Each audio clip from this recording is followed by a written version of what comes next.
O espírito não morre, tá certo, Rosa? O espírito não morre. No domingo passado, o Hélio ensinando aqui, ele falou isso aqui, olha. Ele ensinou que o homem é essencialmente espírito. Ora, se o espírito não morre e o homem é essencialmente espírito, logo, qual é a conclusão? Logo, o homem não morre. O homem é imortal. Certo? Se o espírito é imortal e o homem é essencialmente espírito, o homem é imortal. O homem é imortal. O homem é Nós vamos estudar sobre a morte, hein? Logo, o homem é essencialmente mortal. Essencialmente porque o homem mortal. não é só espírito, ele morre também. Muito bem.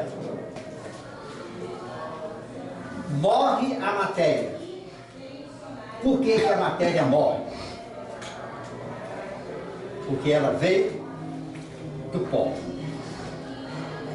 Vamos fazer só... Não, vamos lá. Gênesis 2:7. Abre Gênesis, vamos ler 2 versículos de Gênesis aí. Gênesis 2:7.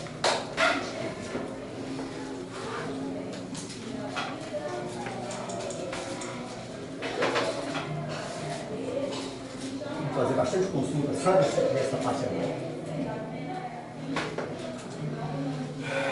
Gênesis 2:7. Rosa, pode ler em voz alta. E formou o Senhor Deus o homem do pó da terra e soprou em seus narizes o fôlego da vida. E o homem foi feito alma vivente. Muito bem.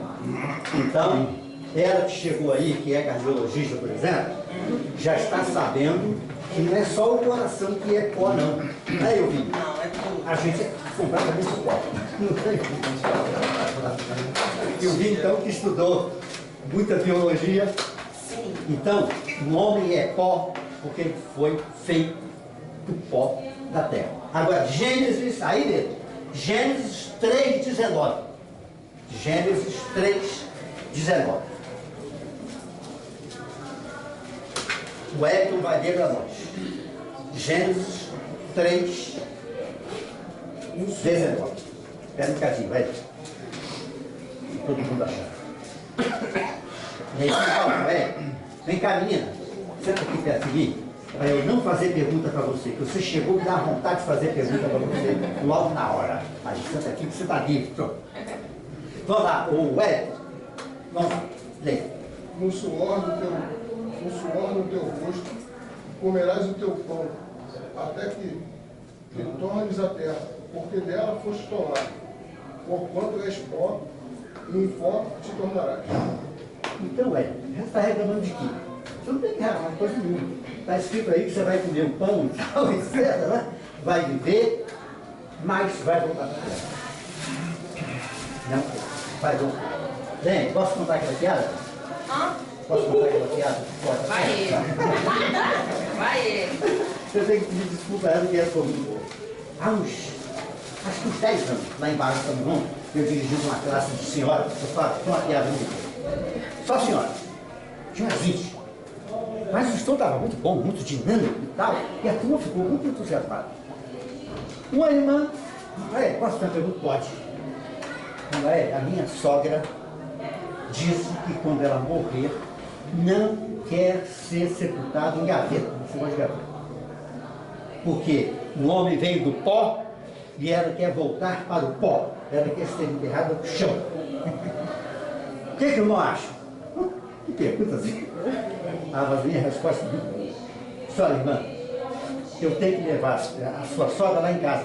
Porque quando ela abrir a gaveta, ela vai ver tanto pó que ela vai querer ser sepultada na gaveta. Mas esse é uma risada só. Antes de casar. Não, porque ela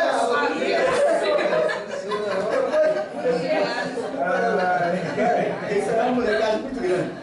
Mas foi uma risada só. E o mais ousado, pastor Fábio, é que ele ficou satisfeito com a resposta. E ficou por isso mesmo, o povo É que ela lembrou da gaveta da casa. certamente ela certamente ela pensou, a gaveta da casa tá boa, hein? Vou ficar por lá mesmo. Irmão, por favor, agora, Jó 34:15. Jó 34:15.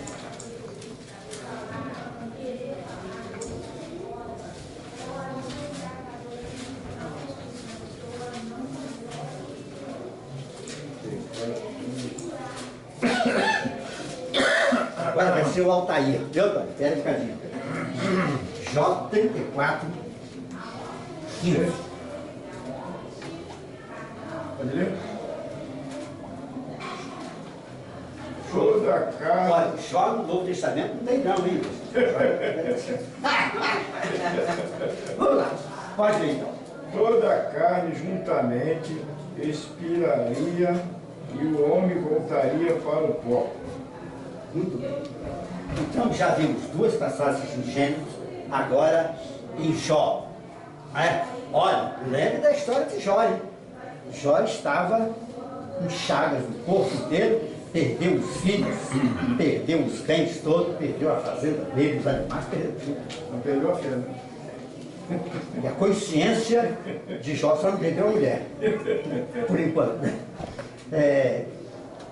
De fato, é isso aí. É um caminho muito severo, muito triste, não é, para o encontro da morte. Muito bem. Agora, mais um texto. Por favor. Salmo 103:14. Salmo 103:14. É o nosso jovem aqui que vai ler para nós. Viu? Espera um bocadinho, deixa os outros acharem também. Salmo 103, versículo 14. Olha, vocês já viram que eu só estou pegando os homens hoje. Bem? Quando acabar os homens aqui, eu vou pegar um lá de fora. Pois ele conhece a nossa estrutura e sabe que somos pó. Isso. É o salmista falando sobre o fato de que Deus sabe que nós somos pó. Quando você estiver nessa situação, você sentir. Você errou, alguma coisa não está boa, você não está bem ajustado no seu raciocínio de Deus, né? Ora a Deus dessa forma, Senhor, tu sabes que eu sou. Sabe por que aconteceu isso? Eu tenho orado sobre Deus assim. Só misericórdia de Deus, porque Deus sabe que nós somos pobres. Não pode esperar também de nós muita coisa, não é? Mais um texto. Eclesiastes capítulo 12, agora é o pastor Fábio, é o último homem daqui. Não, desculpa, você está com a garganta ruim. Eu não posso pedir a você para ler. Quer dizer que o homem com a garganta ruim não é Eclesiastes 12, versículo 7. Peraí, eu também sou homem. Você é o último homem, eu também estou aqui. Não, Então, Eclesiastes, capítulo 12, versículo 7. Que o pó volte para a terra como era e o espírito volte a Deus que o deu. O que volte a Deus? O espírito volte a Deus que o deu. Então, o homem volte à terra, né? Porque ele é originário de lá. Fala, é que o pastor fala, para dar uma explicação para vocês. Há um texto do apóstolo Paulo que ele fala sobre a inclinação da carne e a inclinação do espírito. Lembra esse texto aí para nós e faz um relatozinho dele rápido. Bom, carne, carne tem alguns significados. Paulo aí está falando da inclinação para aquilo que não, essa inclinação para o que não é da santidade de Deus. O homem é naturalmente inclinado para a carne. Naturalmente o homem, por causa do pecado, obviamente, ele é inclinado para as coisas que não são eternas. E a carne aí simboliza o que é finito, o que é próprio do pó, próprio deste tempo. Então, naturalmente, o homem é inclinado para a carne. E aí também pode ser para o pecado, para a maldade. Naturalmente, o homem... Por que naturalmente? Deveria ser o contrário, naturalmente ser inclinado para as coisas do espírito. Mas aí... Pois mas aí quando... Aí é uma explicação teológica.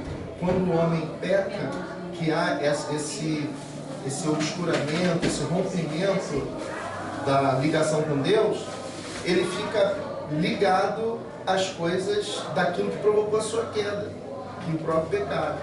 Então, naturalmente, o homem é inclinado para as coisas deste mundo, para as coisas que se corrompem, que a carne apodrece, a carne se corrompe. Paulo usa muito, quando ele fala em carne, ele fala muito das coisas que apodrecem. Existem outros textos de Paulo que ele se refere à carne dessa maneira, que a carne se corrompe, que a carne é má, nesse aspecto.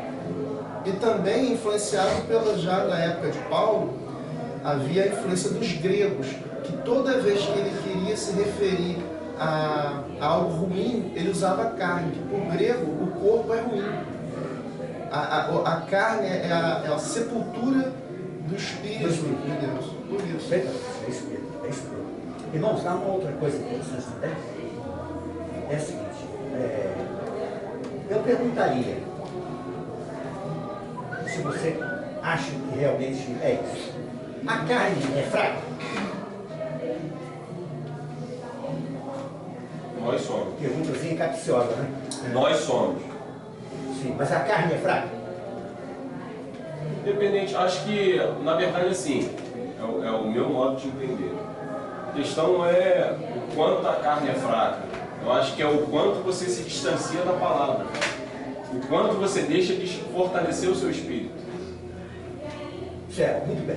Mas vamos bater na cabeça do prego aí numa coisa. A carne é fraca? É essa a pergunta. Nesse jeito, nesse seu olhar, sim. Não é? Nesse seu olhar, sim. Há duas maneiras de olhar isso aí. A carne é fraca no sentido de que ela não resiste. Não é? Ela se corrompe. Agora, eu vou dizer para vocês, a carne é muito forte, ô bichinha danada. Se ela fosse fraca, a gente estaria sempre fazendo a vontade do Espírito. Mas ela é fraca e a gente só faz a vontade dela. É isso que é incrível, viu? É esta fraqueza dela que você acaba fazendo a vontade dela. Mal comparando é igual a mulher. A mulher é frágil. É o sexo frágil. Sexo frágil, coisa nenhuma. Vê se o Hélio manda na casa dele. Vê se ele manda na casa dele. Quem manda lá é a menina lá. Do Sudene, olha. Me bota pra lavar. Me bota até pra lavar a louça. Ah, boa. Eu só não vou, mas bota pra Então quem manda? Será que tem que levantar? Então, irmãos, é interessante esse aspecto de falar que a carne é fraca. A carne é fraca porque ela se corrompe, ela é corruptível, não é? Ela sofre isso. Agora, ela é de uma força tremenda, porque a gente acaba, porque ela é fraca, sempre fazendo a vontade dela, porque ela é muito exigente. Exigente. A hora que você está com fome, você está com fome. Acabou, você vai comer. A hora que você está com sono, você está com sono, você vai dormir. E acabou, é a carne que quer, não é o espírito que quer. Certo? Então, na verdade, é bom a gente entender isso aí, passando, como disseram no início, passando pelo crivo da razão, para poder entender isso daí. Boa palavra do pastor Fábio. Agora, a última consulta, nessa parte aqui, Romanos 8. Romanos 8, agora eu vou pegar a Marisa, que acabou de chegar. Pode pegar. Porque os homens acabaram. Eu e Ed, Eles já são acabados, não é que os olhos acabaram, já são acabados. Romanos 8, versículo 6 e depois o versículo 11. Romanos 8, versículo 6, depois o versículo 11.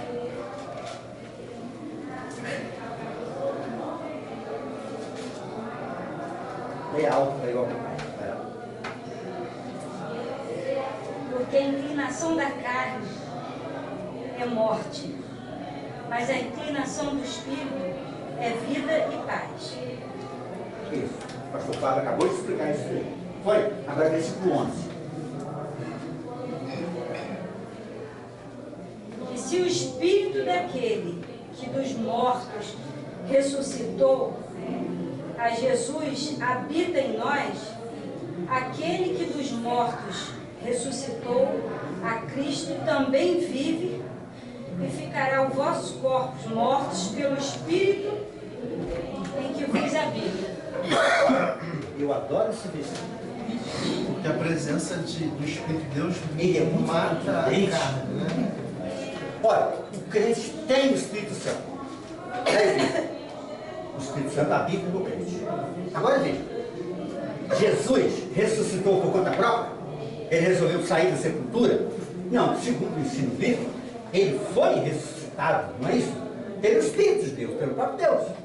Agora, se o Espírito Santo que ressuscitou Jesus Cristo habita em nós, ele também nos ressuscitará. Amém. Acabou. Isso aí é contundente. Esse versículo é muito bom. Agora, irmãos, olhem para mim que eu vou falar uma coisa. Vieira escreveu um sermão, e o título do sermão do Vieira era "O Homem é Pó". No meio do texto, ele faz a seguinte pergunta: qual a diferença entre os mortos e os vivos? Ele mesmo responde: os vivos são pó que anda. Você é pó que está andando aí. Facotão de pó, vocês estão aí. Os vivos são pó que anda. E os mortos são pó que jaz. Isto é, que está paralisado. Aí ele completa assim: dá o vento e levanta o pó. Apara o vento e cai o pó. É isso, irmãos, que acontece. Quantas pessoas que o vinha têm cuidado deles lá? Não é? Enquanto o vento está soprando, é o vinho. Quando para o vento, o que acontece? O vinho. Aí some o cliente, de repente o vinho fica sabendo: olha, aquele cliente é um pó agora que jaz.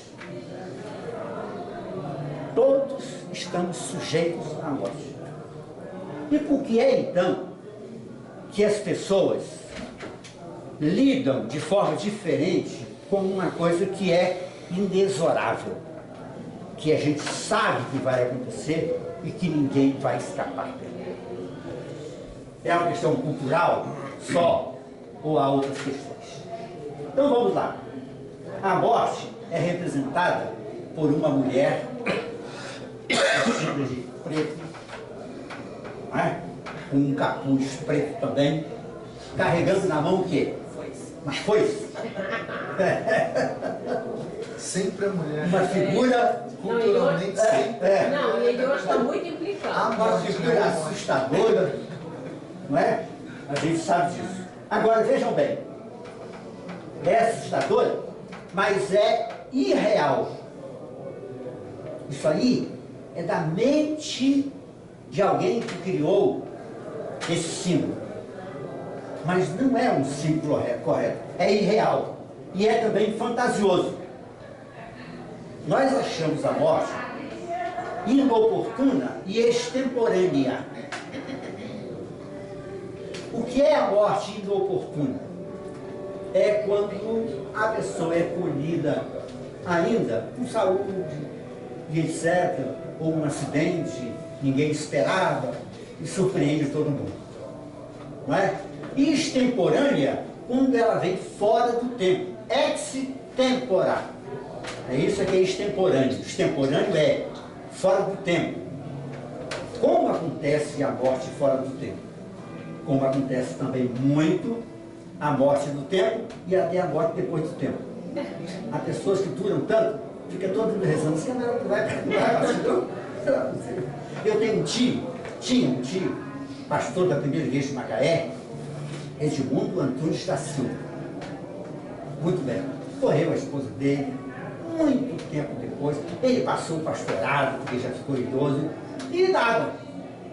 Sabe o que é que ele dizia nos últimos tempos? Deus esqueceu de mim. Ele dizia isso em toda brincadeira, claro. Deus esqueceu de mim, não estou fazendo mais nada, não tenho mais nada para fazer. Interessante. Isso acontece. Agora, vocês conhecem a história do camarada, que a morte chegou para ele e falou assim: olha, eu acredito. Certo? camarada falou assim, mas agora, dá os problemas para resolver, tá, certo, não dá para marcar uma outra hora não. Então agora você falou melhor, então vem depois da manhã, às 8 horas, aqui mesmo. Muito bem, ele foi resolver o que tinha que resolver, ele foi lá, não tinha convidado, era aquilo. Mas quando chegou lá, ele disse, não, peraí. Estava muito cedo, eu não posso fazer. Na sala tinha um baú. Ele foi, vou me esconder aqui no baú. Entrou no baú, tampou e ficou ali. Quando chegou às 8 horas em ponto, a morte chegou. A morte chegou, procurou, vem cá, irmã, senta aqui. A morte chegou na hora marcada, né? Procurou, olha, a morte chegou, mas não é ela não, hein? Pois é. Só coincidiu, Aí, a morte chegou, esperou, olhou, o camarada não veio. Sabe o que a morte fez? Também levei pressa, você está aqui nesse baú. E sentou no baú. O camarada morreu ali dentro. Morreu asfixiado dentro do baú e a morte não tinha pressa, sentou e ficou esperando. Então, irmãos, isso mostra que não tem jeito. Realmente não tem saída. Não adianta eu comprar um baú amanhã, botar na sala da sua casa, não, porque não vai funcionar. Mas se eu puser uma peruca, sabe? Não vai funcionar. Bem, onde está a derrota da morte? Leila, essa eu vou perguntar para Leila. Leila, onde é que está a derrota da morte? Foi na ressurreição de Jesus. Chama, espera um pouquinho agora. Hein? Na ressurreição. Como? Na ressurreição de Jesus, ele Pastor Flávio, foi o senhor que ensinou isso para ela? Nada, deu na cabeça do Bateu na prego. cabeça do prego desse jeito. É isso? obedeceu. É isso mesmo. É isso mesmo. A derrota da morte está na ressurreição de Jesus. Eu passei um perrengue aqui na igreja há uns 5 anos passados. Antes um pouco, o pastor Joel, ir lá para o Rio Grande do Sul, o pastor Eduardo não estava aí e ele foi convidado para pregar. Ele então me chamou e disse, André, eu vou pregar logo mais à noite, o irmão gostaria de dirigir o culto? Tá bem, vamos chegar. Todo prazer. Então, começamos o culto, tá? Eu fui para motivar o auditório, né? Falei, irmãos, eu gostaria de fazer uma pergunta. Era uma semana antes da Semana Santa. Faça uma pergunta. Qual é a data mais importante para o cristão? Eu lembro disso. É o nascimento de Cristo? É a morte de Cristo? Ou é a ressurreição de Cristo? Vou dar um tempo para os irmãos pensar. Não foi assim? Bom, vamos lá. Nascimento, quem acha? Aí uns 8 ou 10 levantaram. A morte. Mais uns 8 ou 10 também. A ressurreição, a maioria levantou. E eu falei, irmãos, parabéns. Realmente, é a ressurreição a data mais significativa para o cristão, para nós os crentes. Aí falei assim, agora só estou estranhando uma coisa, irmãos. Nós começamos a preparar o Natal, que é o nascimento de Jesus, lá em outubro e setembro. E a ressurreição de Jesus. Isso aí criou uma tissura, eu nem quero saber. Foram contar isso para o pastor, mas contaram, na versão deles, né? Acharam que eu estava criticando a liderança da igreja. E me falaram depois, você criticou a liderança da igreja. Sim. Mas há uma coisa interessante. Nunca mais deixaram de comemorar a Semana Santa. Mas isso aí sabia que é cultural? Isso é cultural. Cultural. Culturalmente, né, por todo lugar, o Natal ele tem um apelo, até porque o Natal ele ganhou a questão comercial, né? Envolveu aí a questão comercial, então até quem não é crente comemora e vibra com isso tudo. Já a ressurreição, todo mundo concorda que é importante, mas ela não está vinculada à questão comercial. Então, muito pouco, né? Então, por isso que o Natal ele é mais mesmo teológica e religiosa. Na verdade, quando chega na época do Natal, todo mundo acha que é a hora de tapar todos os buracos que fez o ano inteiro. Então, não viu o filho o ano inteiro, o filho quer uma moto, vai lá e compra a moto e depois morre de acidente. não deu atenção à família o ano inteiro, aí vai lá, paga uma viagem para Disney que está tudo certo. Então acabou se criando realmente um mito comercial, que não tem nada a ver com Jesus. Natal, na verdade, para as pessoas não tem nada a ver. A reunião da família. Senão você... Não vê a família o ano inteiro. O pai fica lá largado no asilo, a mãe fica lá em outro estado, no dia das mães nem liga, mas no Natal, não, Natal, chegou Natal. É uma verdade, Então, é isso mesmo. Comercial, puramente acaba comercial. se transformando. Eu adoro esse velhinho. O velhinho Natal, eu adoro ele. Eu sei, você gosta de mim? Velhinho. Não é só por isso, Só não. falta botar aquele capuz aqui, beleza? Todo mundo vai pro salão para fazer alguma coisa pro Natal. Esse E velhinho o Natal, né, Maris? Ainda pra pessoa, não é Você é pro comerciante, Natal. você é comerciante também. Mas na verdade a gente não comemorava Embarcando na onda. a ressurreição, porque geralmente a gente começa a funcionar, o Brasil começa a trabalhar a partir de março. Entendeu? Então a gente começava, a gente Mas isso não é só no nunca Brasil, fazia não, em isso. qualquer lugar no A Brasil. gente não comemorava por isso. É Só geral, no Brasil geral. não, no mundo. A ressurreição não é muito... Porque o Natal está próximo ao Olha, final do como ano. há um tempinho, eu vou abrir E a minha mudança de anos para de falar notificações. que talvez seja bom a gente falar. Isso é assim. Essa empresa aí de produtos é Natura? Natura Boticário. Boticário.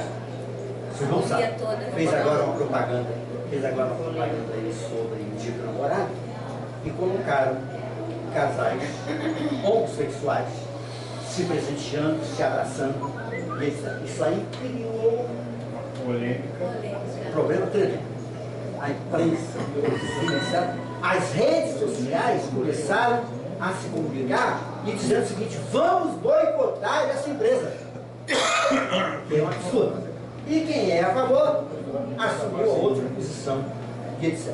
E eu ouvi na CBN 3 grandes literatos do Brasil, 3 grandes mentes.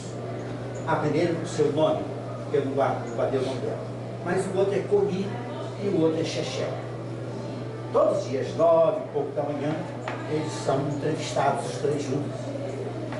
Em Liberdade de Expressão é o nome do programa. Todos os 3 defenderam a Natura por fazer... Boticário. Por fazer essa propaganda, dizendo que é preconceito, que é isso, é aquilo. Elogiaram até a empresa. Eu comecei a pensar no assunto. E uma das conclusões que eu cheguei foi o seguinte: nenhum dos 3 teve coragem de dizer o que pensa. Disse o que é conveniente para o Estado no qual momento, que é coragem, muitos precisam. Um outro detalhe: por que elogiar a empresa? Porque a empresa não tem preconceito. Olha, a empresa não tem preconceito, não. A empresa tem lá uma equipe muito bem montada de pessoas Talvez isso é positivo, capazes de saber da tendência do mercado, que é que o mercado Parece quer, que etc. é proposital, você falou. Agora, eu posso fazer uma observação em relação a isso? O que me impressiona é assim, como os cristãos eles têm assim uma capacidade de, quando querem, de se indignar com algo e até a Boticário, né? Ela não vai se dar mal, muito pelo contrário, por conta disso. Mas os cristãos eles ficam indignados com esse tipo de coisa. Essa mesma empresa, ela é politicamente incorreta, ela degrada o meio ambiente, ela fomenta o trabalho escravo, ela cria cartel, vamos supor, os produtores de matéria-prima para ela fazia igual a Parmalat fazia. Ela nivelava o preço por baixo para poder manter aquelas pessoas na miséria para comprar matéria-prima para fazer cosmético barato. Há denúncias de que eles, em países da Ásia e África, eles fomentavam algumas brigas tribais para poder comprar pele de pessoas e tudo mais. Existe uma série de situações do Boticário. Você não vê crente nenhum se indignando com isso. Entendeu? Aí aparece uma questão dessa, ligada à sexualidade, aí um escândalo, aí daqui a pouco tem passeado. Eu acho isso uma incoerência. Uma incoerência. Eu estava lendo um livro essa semana que o autor fala assim, ele está falando de pecado e ele fala da incoerência do mundo. Existem situações que quando que o cristão ele sabe que determinadas coisas são erradas, por exemplo, nenhum cristão vai concordar que é errado você fazer cartel para poder botar um cara na miséria e explorar uma tribo de indígenas. Todo mundo vai concordar que isso é pecado. Só que ele não se posiciona em relação a isso. Ele só vai se posicionar se a coletividade se posicionar. Então, assim, como foi um grupo de pessoas que se manifestaram contra essa questão homossexual, então todo mundo se levanta e tal. Daí você explica, por exemplo, pessoas serem contra, manifestarem reação contra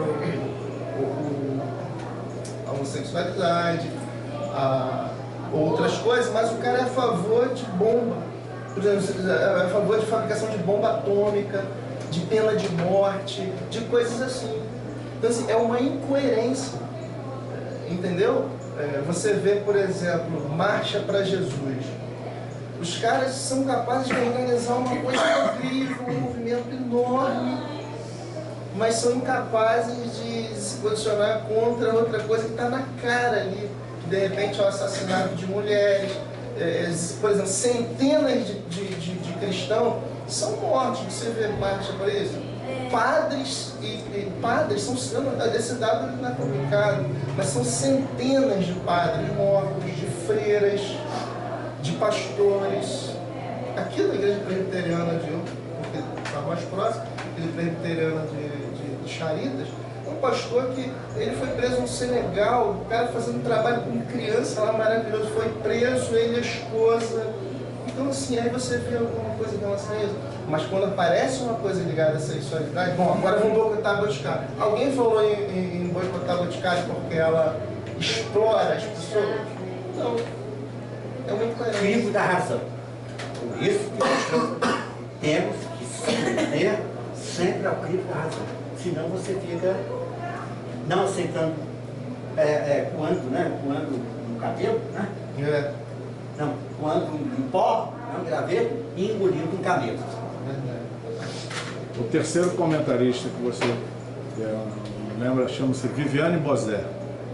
O nome dela é Viviane Bozé. Sim. Sim, lá da CBN. Muito bem. Bem, irmãos, eu acho que vamos dar mais uma caminhada. Agora, a derrota está na ressurreição de Cristo. Tião, você vai ressuscitar, Tião. Porque Cristo ressuscitou. Certo? Agora, o nosso físico, certo? Nossa carne, que se corrompeu, você não sabe realmente qual é o sentido de corrupção? Pergunta boa, né? Essa é quente, eu vi? Essa é quente. Porque no Brasil a gente fala tanto de corrupção, tanto, que a ideia que a gente tem de corrupção é o lava-jato, não sei o quê, tá? Na verdade, qual é o significado de corrupção? Essa é quente. Então, vou lembrar para os irmãos. Corromper é apodrecer.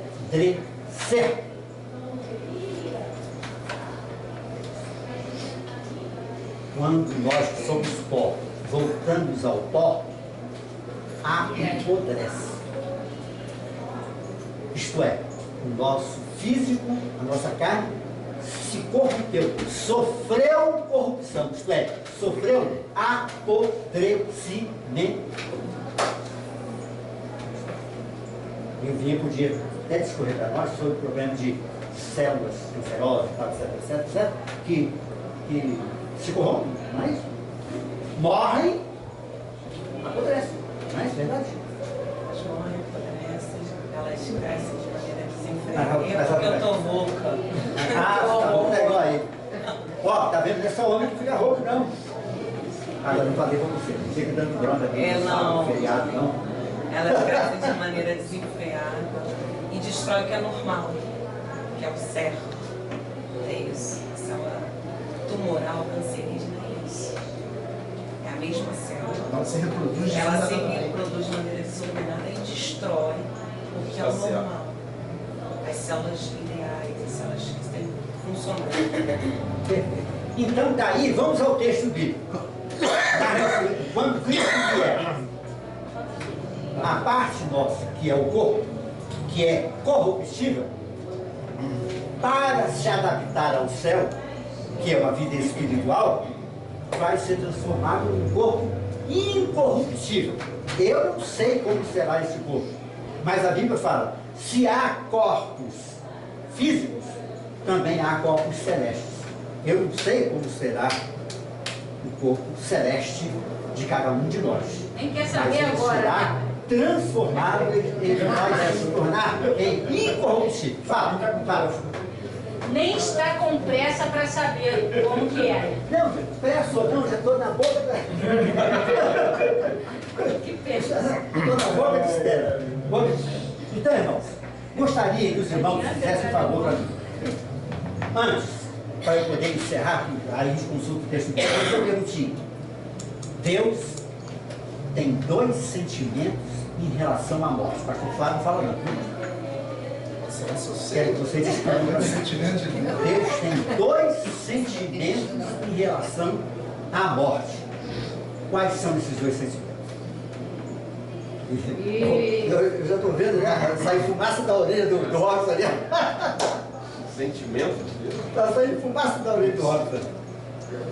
Deus tem dois sentimentos em relação à morte. Quais são?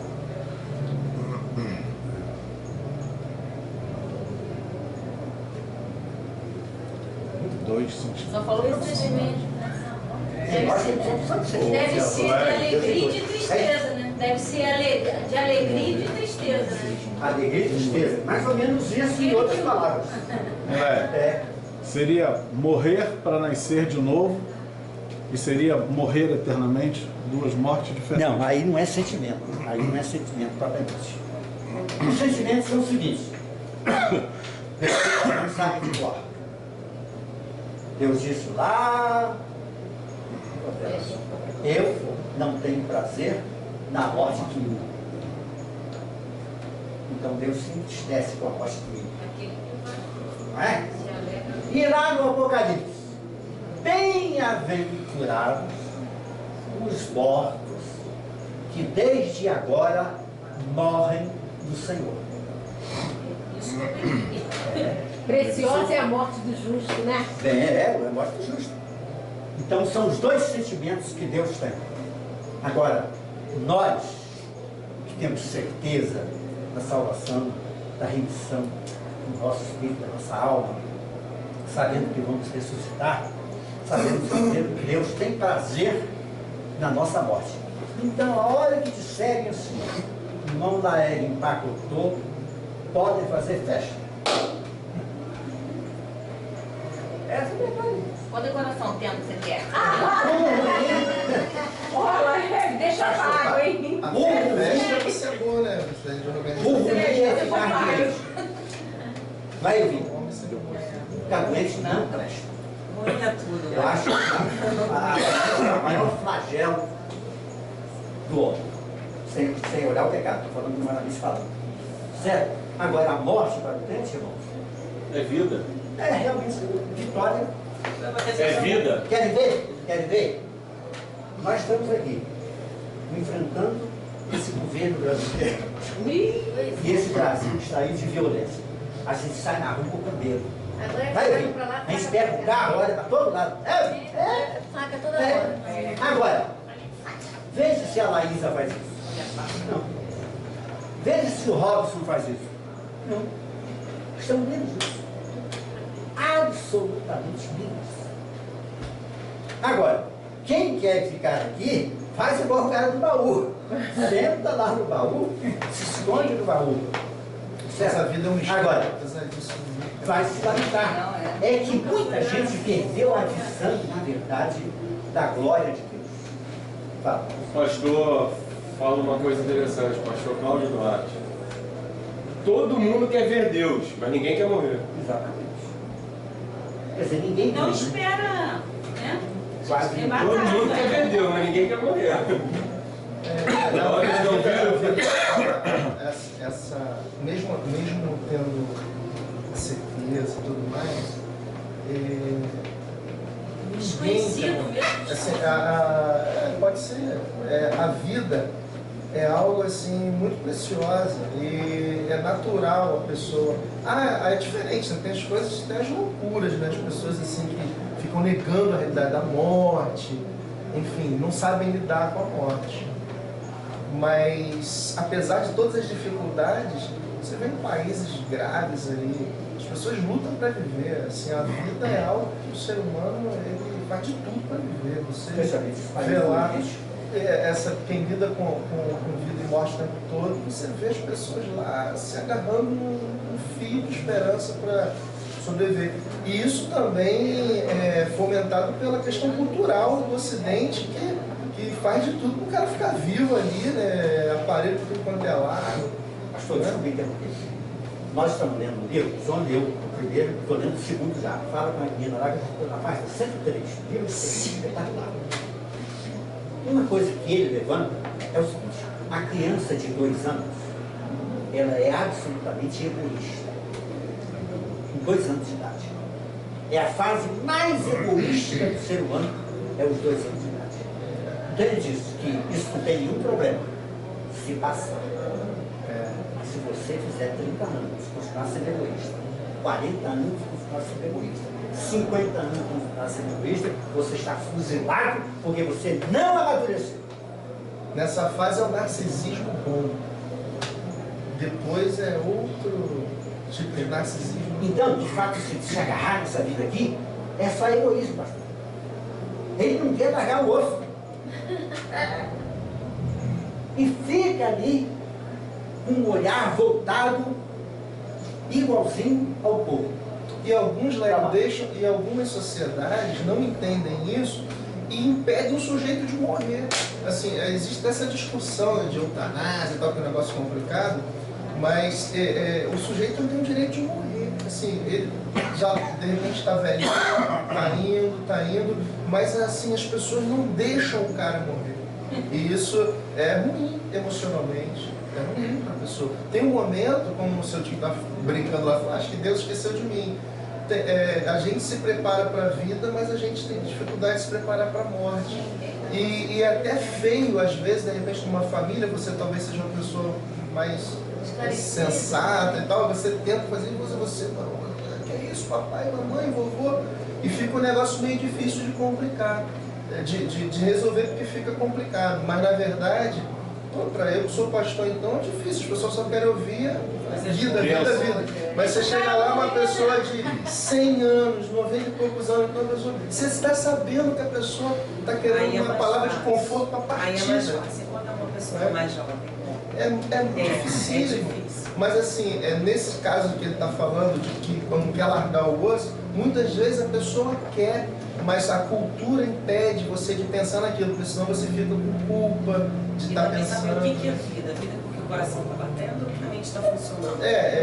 Pois é. As redes não estão funcionando, mas o coração está batendo. Porque vida plena, a vida abundante que Jesus fala, não é você estar deitado, ligado a aparelhos e tudo mais. Isso não é vida abundante. A vida abundante é você estar com todas as faculdades e tal. Então a gente já nasce morrendo, você vai morrendo ao longo do tempo. E no Oriente eles lidam melhor com isso. Você vê na Bíblia coisa linda, as pessoas velhas, sabendo que está chegando a hora, chamam os filhos, vai abençoar os netos. E às vezes você vê que ela durou ainda. Você pega lá, exemplo do Velho Testamento, e fulano, aí veio os filhos, veio o neto dele, abençoava todo mundo, mas ele não morria naquela hora não, mas ele estava sentindo que era a hora de pôr em ordem. Então isso é uma passagem que nós do Ocidente não temos essa cultura, porque a gente vem influenciado pelo quê? Pelos gregos, que tem uma visão completamente antibíblica até, que é a morte. Que para Essa Deus semana mesmo teve uma questão na França, de um cara que estava, acho que não sei quanto tempo, só ligado a aparelhos, morte cerebral, não sei o quê. E houve uma guerra, uma luta, porque a França não aceita a eutanásia. De desligamos, não desligamos aparelhos, mas se a gente pensar por lado, ele já estava morto há muito tempo. Então são questões de eutanásia, né? O que é eutanásia? Eu estou desligar. O que é distanásia? Eu manter uma pessoa que não tem vida. É o que a gente faz o tempo todo, distanásia. O tempo todo. Mas questões culturais, ocidente, oriente, de país para país. Às vezes até econômicas. Você manter pessoas no CTI. Quanto é uma diária no CTI? Aí o cara chega, mantém o cara lá 20, 30 dias. Vamos, só encerrando essa parte. Meu irmão 10, está com 93 anos. Está com 93 anos. Ele, a última igreja que ele foi pastor foi a igreja da Brasilândia. Quantos anos ele era pastor? Quantos anos? 93. É mesmo? É. Ele foi pastor da igreja da Brasilândia, foi o primeiro pastor da igreja brasileira. A igreja cresceu e em um ano dobrou o número de membros. Comprou um terreno dos fundos maior do que o terreno da frente, que era o terreno da igreja. O pastorado dele. Ele pastoreou lá, eu acho que no máximo 5 anos. Depois ele disse assim, olha, estou sentindo que a igreja cresceu demais. E eu não tenho, na verdade, condições de corresponder à expectativa da igreja. Já falei com a igreja, vamos escolher um novo pastor, de preferência um pastor novo, um novo pastor, mas um pastor novo, para dar andamento na igreja, e eu vou sair. E fez isso realmente. Uma atitude madura, porque há uma quantidade imensa de pastores. Eles não servem para vida Ficam na igreja até os 60, 70 anos, 80 anos, 90 anos, enterrando porque o pastor que é auxiliar não tem condição de fazer o trabalho que precisa ser feito, porque está enterrado. É igual a Cuba lá, com Fidel Castro e o irmão dele. Entendeu? Então, é isso que não pode acontecer. Não só na vida pessoal, na vida eclesiástica e também na nossa vida de um modo geral. Eu não quero ficar velhinho. Se Deus quiser, eu tenho que ficar. Não tem jeito. Mas que eu não quero ficar velhinho, não quero. Prefiro deixar a luva bonita, caprichada ali. Eu falei que eu vou primeiro. Mas é esta a verdade. Então vai na hora do sepultamento, não vai aguentar. Olha, eu vou visitar meu irmão, Leve, que eu venho Não pena que ele está surdo. Que declaração linda é essa? Ele escutou. Não sai de casa mais. Remédio para todo lado. E esse Brasil, do jeito que está, ele já não aguenta. Netos, ainda relativamente novos, dão uma problemática danada, certo? Ele tem que fazer fisioterapia. Certo? Triste, tá com as mãos, eu vinha, não sei qual é o nome daquilo, que a pele vai ficando toda escura, a velhice. Os braços, não vai mais à igreja, não vai mais a lugar nenhum. Certo? Eu quero. Não querer, ninguém quer. Na hora certa. Irmãos, vamos lá. Domingo que vem, eu vou dizer para os irmãos o seguinte: preparem-se, que domingo que vem é o Hélio. E olha aqui o nosso cérebro que Hélio vai dar dos irmãos. Como acontece o processo de santificação? Preparem, Vou vir Já contribui bastante, Preparem, Maria. Já e sabe Hélio, pergunta vai ser para você. domingo que vem. Ó, esse processo é longo, hein? Eu vou começar logo na primeira linha, vai durar a aula inteira. Meu Deus. Irmãos, outra coisa, aqui estão os nomes dos irmãos para a oração. O Hélio vai fazer esse favor para mim. Dobra aí, Hélio. Cada um vai tirar um papelzinho, certo? Para poder... Vai acrescentar o nome dos outros? Vamos acrescentar quem não estiver na relação aí. É assim que a gente faz, irmãos. Todo primeiro domingo, cada irmão tira um nome. Certo? E esses nomes, a gente vai orar por ele. Eu sou especial.